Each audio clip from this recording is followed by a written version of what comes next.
Chapter 6. Stop fuming and fretting.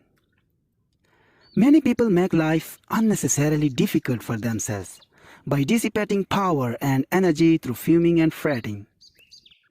Do you ever fume and fret? Here is a picture of yourself if you do. The word fume means to boil up, to blow off, to emit vapor, to be agitated, to be distraught, to seethe. The word fret is equally descriptive. It is reminiscent of a sick child in the night, a petulant half cry, half whine. It ceases only to begin again. It has an irritating, annoying, penetrating quality. To fret is a childish term, but it describes the emotional reaction of many adults. The Bible advises us to fret not thyself from Psalm. This is sound advice for the people of our time. We need to stop fuming and fretting and get peaceful if we are to have power to live effectively. And how do we go about doing so? A first step is to reduce your pace, or at least the tempo of your pace. We do not realize how accelerated the rate of our lives has become, or the speed at which we are driving ourselves. Many people are destroying their physical bodies by the pace. But what is even more tragic, they are tearing their minds and souls to shreds as well. It is possible for a person to live a quiet existence physically and yet maintain a high tempo emotionally. Even an invalid can live at too high a pace from that standpoint. The character of our thoughts determines pace. When the mind goes rushing on pell-mell from one furious attitude to another, it becomes furious, and the result is a state bordering on petulance. The pace of modern life must be reduced if we are not to suffer profoundly from its debilitating overstimulation and superexcitement.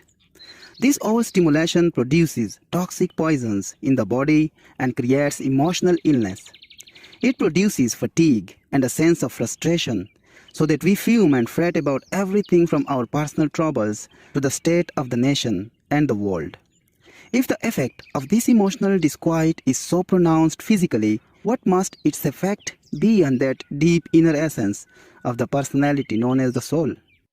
It is impossible to have peace of soul if the pace is so feverishly accelerated. God won't go that fast. He will not endeavor to keep up with you. He says, in effect, go ahead if you must with this foolish pace, and when you are worn out, I will offer my healing.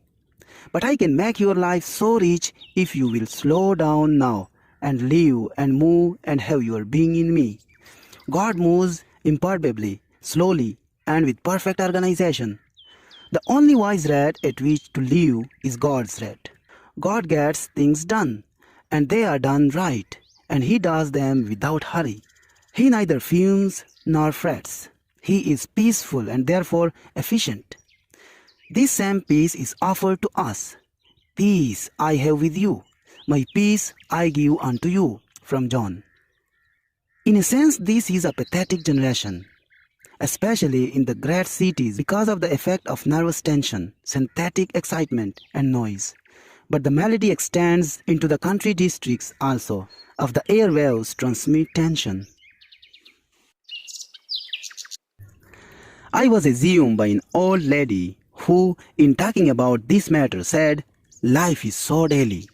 That remark certainly spoke volumes about the pressure, responsibilities, and tension of daily life. Its persistent, instant demand upon us is provocative of pressure. One wonders whether this generation of Americans is not so accustomed to tension that many are in the unhappy state of not being comfortable without it.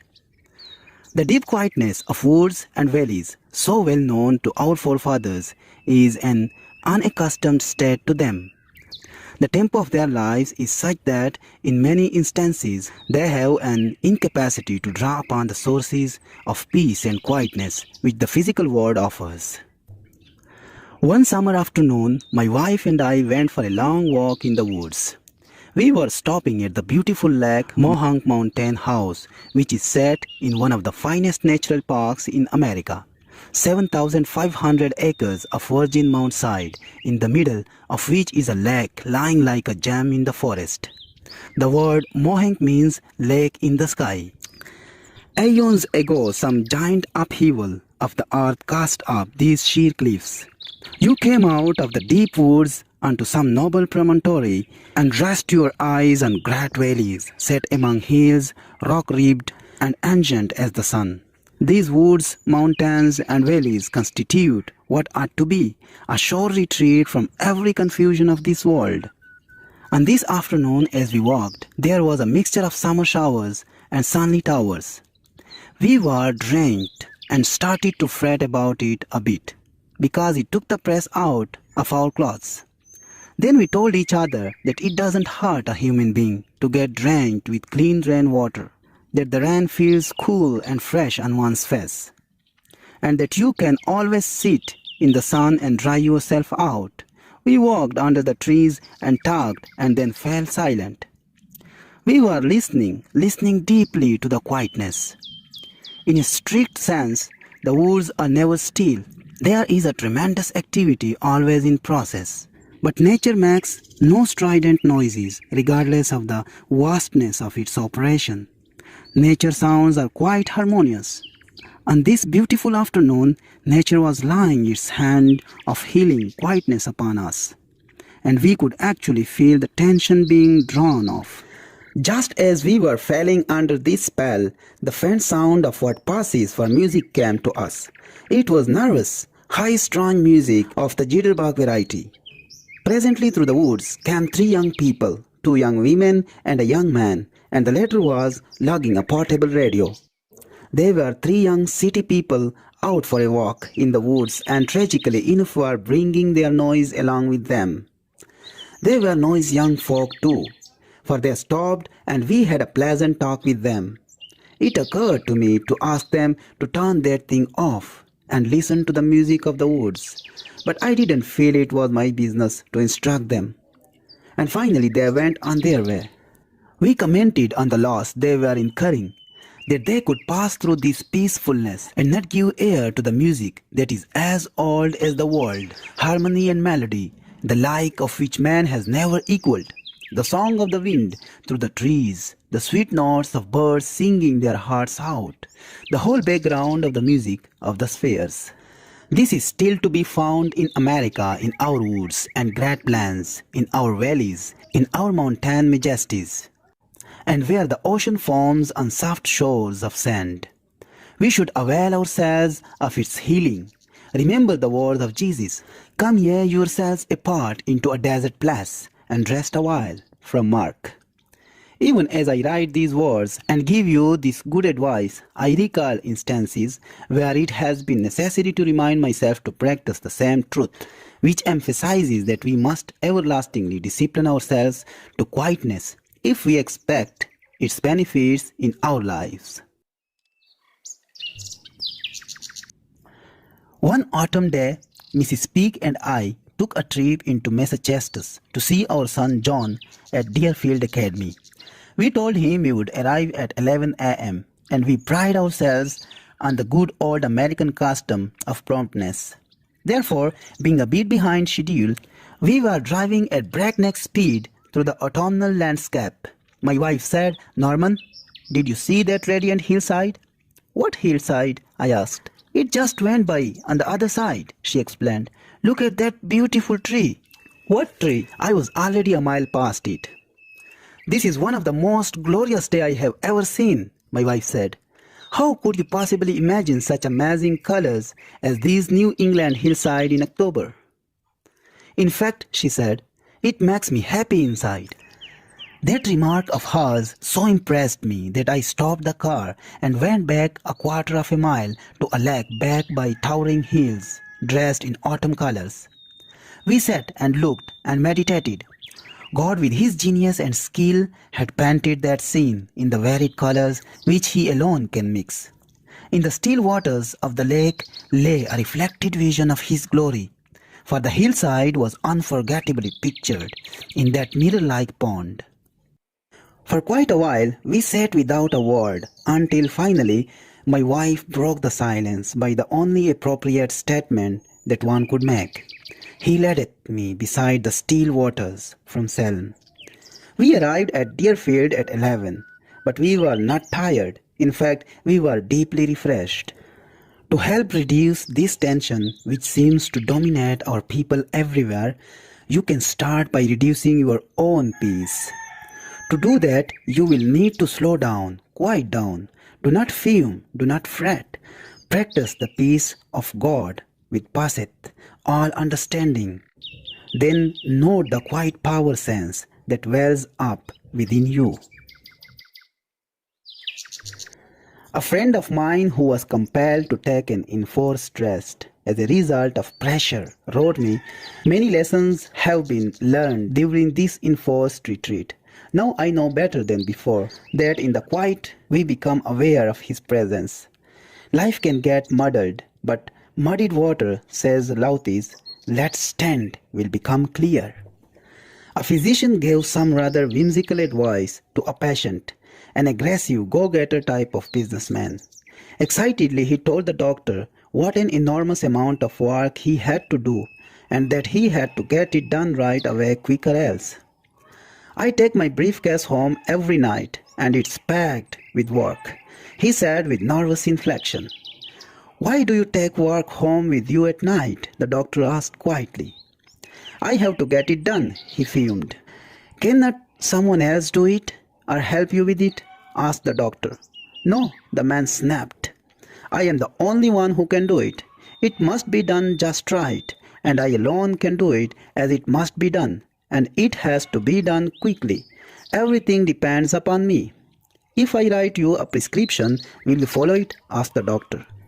This, believe it or not, was the prescription. His patient was to take off 2 hours every working day and go for a long walk. Then he was to take off a half day a week and spend that half day in a cemetery. In astonishment, the patient demanded, "Why should I spend a half day in a cemetery?" "Because," answered the doctor, "I want you to wander around and look at the gravestones of men who are there permanently. I want you to meditate on the fact that many of them are there because they thought even as you do, that the whole world rested on their shoulders. Meditate on the solemn fact that when you get there permanently, the world will go on just as the same and as important as you are. Others will be able to do the work you are now doing. I suggest that you sit on one of those tombstones and repeat this statement. 1,000 years in thy sight are but as yesterday when it is past, and as a watch in the night." From Selm. The patient got the idea. He slowed his pace. He learned to delegate authority. He achieved a proper sense of his own importance. He stopped fuming and fretting. He got peaceful, and it might be added, he does better work. He is developing a more competent organization, and he admits that his business is in better condition. A prominent manufacturer was afflicted with tension. In fact, he was in a very high-strung frame of mind. As he himself described it, he leaped out of bed every morning and immediately got himself into high gear. He was in such a rush and dither that he made his breakfast on soft-boiled eggs because they slid down fast. This hectic pace left him fagged and worn at about midday. He sank into bed every night exhausted. It so happens that his home is situated in a grove of trees. Very early one morning, unable to sleep, he arose and sat by the window. He became interested in watching a bird emerge from his night's sleep. He noticed that a bird sleeps with his head under his wing. The feathers pulled all around himself. When he awakened, he pulled his bill out from under his feathers, took a sleepy look around, stretched one leg to its full length, meanwhile stretching the wing over the leg until it spread out like a fan. He pulled the leg and wing back, and then repeated the same process with the other leg and wing. Whereupon he put his head down in his feathers again for a delicious little cat nap, only in this case a bird nap. Then the head came out again. This time, the bird looked around eagerly, threw his head back, gave his wings and legs two more big stretches. Then he sent up a song, a thrilling, melodic song of praise to the day, wherewith he hopped down off the limb, got himself a drink of cold water, and started look for food. My high-strung friend said to himself, if that's the way the birds get up, sort of slow and easy like, why wouldn't it be a good method for me to start the day that way? He actually went through the same performance, even to singing, and noticed that the song was an especially beneficial factor, that it was a releasing mechanism. I can't sing, he cackled, but I practiced, sitting quietly in a chair and singing. Mostly I sang hymns and happy songs. Imagine me singing. But I did. My wife thought I was bereft of my senses. The only thing I had on the bird was that I did a little praying too. Then, like the bird, I felt like some food. And I wanted a good breakfast, bacon and eggs. And I took my time eating it. After that, I want to work in a released frame of mind. It surely did start me off for the day minus the tension, and it helped me go through the day in a peaceful and relaxed manner. A former member of a championship university crew told me that their shrewd crew coach often reminded them to win this or any race, row slowly. He pointed out that rapid rowing tends to break the stroke, and when the stroke is broken, it is with the greatest difficulty that a crew recovers the rhythm necessary to win. Meanwhile, other crews pass the disorganized group. It is indeed wise advice to go fast, row slowly. In order to row slowly or to work slowly and maintain the steady pace that wins, the victim of high tempo will do well to get the coordinating peace of God into his mind, his soul. It might be added into his nerves and muscles also. Have you ever considered the importance of having the peace of God in your muscles, in your joints? Perhaps your joints will not pain so much when they have the peace of God in them. Your muscles will work with correlation when the peace of God who created them governs their action. Speak to your muscles every day and your joints and to your nerves, saying, fret not thyself. Relax on a couch or bed. Think of each important muscle from head to feet and say to each, the peace of God is touching you. Then practice feeling that peace throughout your entire body. In due course, your muscles and joints will take heed. Slow down, for whatever you really want will be there when you get there if you work toward it without stress, without pressing. If proceeding under God's guidance and in His smooth and unhurried tempo, it is not there, then it was not supposed to be there. If you miss it, perhaps you should have missed it. So definitely seek to develop a normal, natural, God-ordered pace. Practice and preserve mental quiet. Learn the art of letting go all nervous excitement. To do this, stop at intervals and affirm, I now relinquish nervous excitement. It is flowing from me. I am at peace. Do not fume. Do not fret. Practice being peaceful. To attain this efficient state of living, I recommend to practice of thinking peaceful thoughts. Every day we perform a series of acts designed to care for the body properly. We bathe, brush the teeth, take exercise. In similar fashion, we should give time and planned effort to keeping the mind in a healthy state. One way to do this is to sit quietly and pass a series of peaceful thoughts through the mind. For example, pass through the thoughts the memory of lofty mountain, a misty valley, a sun-speckled trout stream, silver moonlight on water. At least one in every 24 hours, preferably in the busiest part of the day, deliberately stop whatever you are doing for 10 or 15 minutes and practice serenity. There are times when it is essential resolutely to check our hand-long pace, and it must be emphasized that the only way to stop is to stop. I went to a certain city on a lecture date and was met at the train by a committee.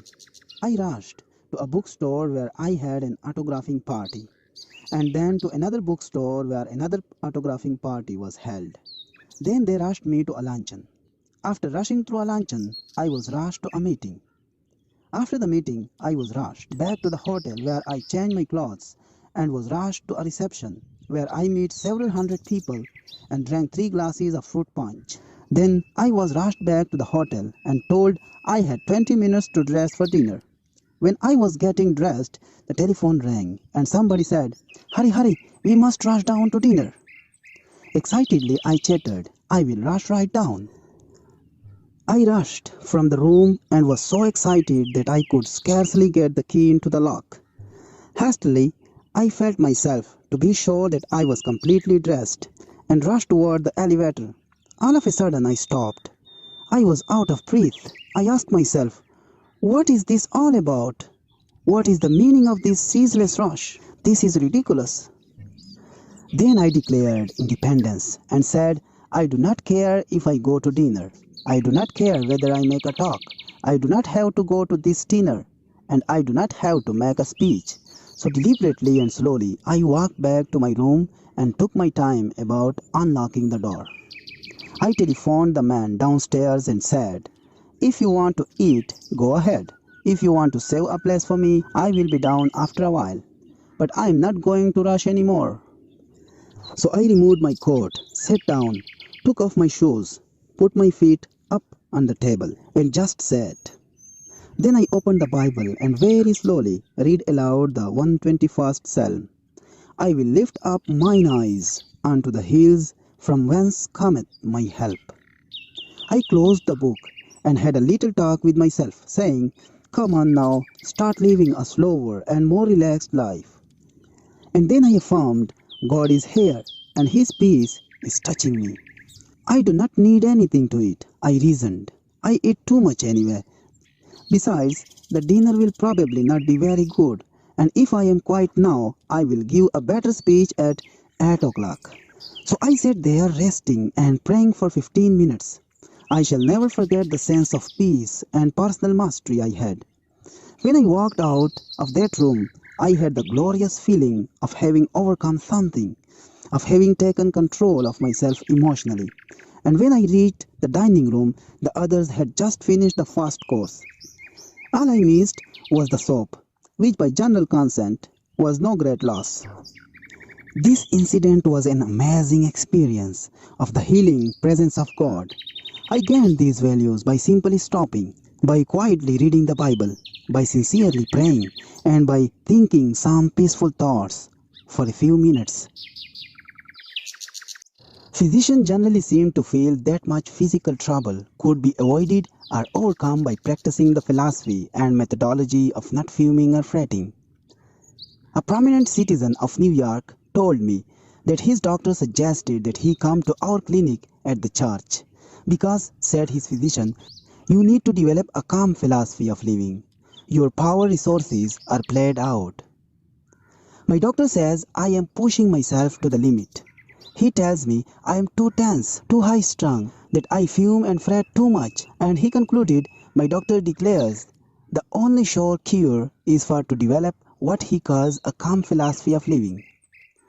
My visitor arose and paced the floor, then demanded, but how in the world can I do that? It's a lot easier said than done. Then this excited gentleman went on to say that his doctor had given him certain suggestions for developing this calm philosophy of living. The suggestions as outlined were indeed wise, but then he explained, the doctor suggested that I see you people here at the church, for he feels that if I learn to use religious faith in a practical manner, it will give me peace of mind and bring down my blood pressure. Then I will feel better physically. While I realize the doctor's prescription is sensible, he complained, how can a man 50 years old of a high-strung nature such as mine suddenly change the habits of a lifetime and develop this so-called calm philosophy of living? That did indeed seem to be a problem, for he was a bundle of excitable and explosive nerves. He paced the floor. He thumped the table. His voice was high-pitched. He gave the impression of a thoroughly disturbed and baffled man. Obviously, he was showing up at his worst, but he was clearly revealing the inner state of his personality, and the insight thus gained gave us a chance to help him through understanding him better. As I listened to his words and observed his attitude, I again understood why God retains his remarkable hold on man. It is because he has the answer to such problems as this. And I proved that fact by suddenly changing the line of the conversation. Without any introductory words, I began to recite certain Bible texts such as, "Come unto me, all ye that labor and the heavy laden, and I will give you rest," from Matthew. And again, "Peace I leave with you, my peace I give unto you, not as the world giveth, give I unto you. Let not your heart be troubled, neither let it be afraid," from John. And still again, "Thou wilt keep him in perfect peace, whose mind is stayed on thee," from Isaiah. I recited these words slowly, deliberately, reflectively. As this reciting went on, I noticed that my visitor stopped being agitated. Quietness came over him, and then we both sat in silence. It seemed that we sat so for several minutes. Perhaps it wasn't that long, but finally he took a deep breath. "Why, that's funny," he said. "I feel a lot better. Isn't that queer? I guess it was those words that did it." "No, not the words alone," I answered, "though they do have a remarkable effect upon the mind. But something deeper happened just then. He touched you a minute ago, a physician with the healing touch. He was present in this room." My visitor evidenced no surprise at this assertion, but eagerly and impetuously agreed, and conviction was written on his face. "That's right, he sure was. I felt him. I see what you mean. Now I understand. God will help me develop a calm philosophy of living." These men found what increasing thousands are presently discovering, that a simple faith in and practice of the principles and techniques of Christianity bring peace and quietness, and therefore new power to body, mind, and spirit. It is the perfect antidote of fuming and to fretting. It helps a person to become peaceful and thus to tap new resources of strength. Of course, it was necessary to teach this man a new pattern of thinking and acting. This was done in part by suggesting literature written by experts in the field of spiritual culture. For example, we gave him lessons in the skill of church going. We showed him how to make church worship a therapy. He was instructed in the scientific use of prayer and relaxation. And as a result of this practice, eventually he became a healthy man. Anyone willing to follow this program and sincerely put these principles into day-by-day practice can, I believe, develop inner peace and power. Many of these techniques are outlined in this book. In attaining emotional control, the daily practice of healing techniques is of first importance. Emotional control cannot be gained in any magical or easy way. You cannot develop it by merely reading a book, although that is often helpful. The only sure method is by working at it regularly, persistently, scientifically, and by developing creative faith. I suggest that you begin with such a primary procedure as simply the practice of keeping physically still. Don't pace the floor. Don't wring your hands. Don't pound or shout or argue or walk up and down. Don't let yourself get worked up into a dither. In excitement once, physical movements become accentuated. In developing a calm control, it is necessary to think calmness, for the body responds sensitively to the type of thoughts that pass through the mind. It is also true that the mind can be quiet by first making the body quiet. That is to say, a physical attitude can induce desired mental attitudes. In a speech, I related the following incident which occurred in a committee meeting I attended. A gentleman who heard me tell this story was greatly impressed by it and took its truth to heart. He tried the techniques suggested and reports that it has been very effective in controlling his fuming and fretting. I was in a meeting where a discussion was going on which finally became rather bitter. Tempers were becoming frayed and some of the participants were decidedly on edge. Sharp remarks were passed. Suddenly one man arose, deliberately took off his coat, opened his collar, and lay down upon a couch. All were astonished, and someone asked if he felt ill. "No," he said, "I feel fine, but I am beginning to get mad, and I have learned that it is difficult to get mad lying down." We all laughed, and the tension was broken. Then our whimsical friend went on to explain that he had tried a little trick with himself.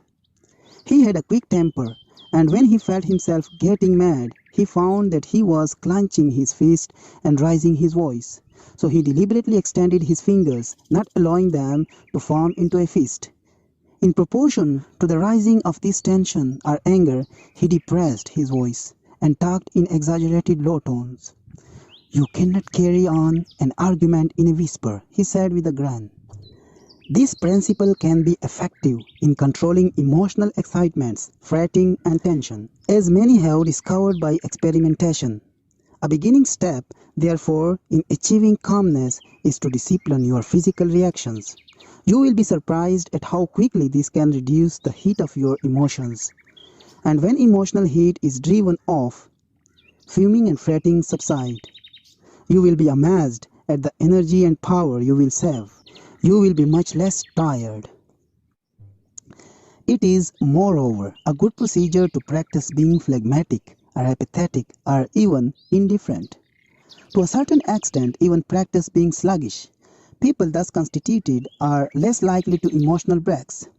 Highly organized individuals may do well to cultivate these reactions to a degree at least. Naturally, one does not want to lose the keen, sensitive, responsiveness characteristic of the highly organized individual, but the practice of being phlegmatic tends to bring such a keyed up personality to a balanced emotional position. Following is a technique consisting of 6 points which I have personally found of great helpfulness in reducing the tendency of fume and fret. I have suggested its use to countless people who practice it and find it of great value. Number 1. Sit relaxed in a chair. Completely yield yourself to the chair, starting with your toes and proceeding to the top of your head. Conceive of every portion of the body as relaxing. Affirm relaxation by saying, "My toes are relaxed, my fingers, my facial muscles." Number 2. Think of your mind as the surface of the lake in a storm, tossed by waves and in tumult. But now the waves subside, and the surface of the lake is placid and unruffled. Number 3. 2 or 3 minutes thinking of the most beautiful and peaceful scenes you have ever beheld, as, for example, a mountain at sunset, or a deep valley filled with the hush of early morning, or a woods at noonday, or moonlight upon rippling waters. In memory, relive these scenes. Number 4. Repeat slowly, quietly, bringing out the melody in each, a series of words which express quietness and peace, as, for example, tranquility. Say it very deliberately and in a tranquil manner. Serenity, quietness. Think of other such words and repeat them. Number 5. Make a mental list of times in your life when you have been conscious of God's watchful care, and recall how, when you were worried and anxious, He brought things out right and took care of you. Then recite aloud this line from an old hymn. "So long thy power hath kept me, sure it still will lead me on." Number 6. Repeat the following, which have amazing power to relax and quiet the mind. "Thou wilt keep him in perfect peace, whose mind is stayed on thee." Repeat these several times during the day. Whenever you have a fraction of a moment, repeat it aloud if possible, so that by the end of the day you will have said it many times. Conceive of these words as active, vital substances permeating your mind, sending into every area of your thinking a healing balm. This is the best known medicine for taking tension from the mind. As you work with the techniques suggested in this chapter, the tendency to fume and fret will gradually be modified. in direct proportion to your progress heretofore drawn off by this unhappy habit will be felt in your increased ability to meet life's responsibilities.